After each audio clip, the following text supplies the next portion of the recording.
Hello friends, welcome back to the my new video guys and my YouTube channel guys. Today we are going to upload guys Oppo phone battery setting guys, and today video title is guys how can we on and use power saving mode in Oppo phone device. Friends, you want to on guys your phone power saving mode, so how can you on today guys? I will show you, I will tell you guys. So before starting video then first of all go and subscribe the channel guys, click the bell icon, like the video. Friends, you will have to on guys your phone setting guys. After on phone setting guys, click on guys your phone battery setting guys, tap on guys your phone battery setting guys. As you can see guys, phone power saving mode guys, we will tap here.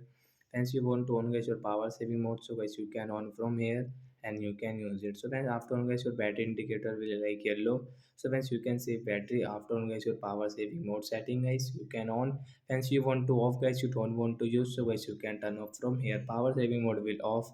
So like that guys, you can turn off guys your phone power saving mode setting, you can on and you can off it. So bye bye guys, thanks for watching the video guys. I hope friends you understood how to on and off power saving. So bye guys.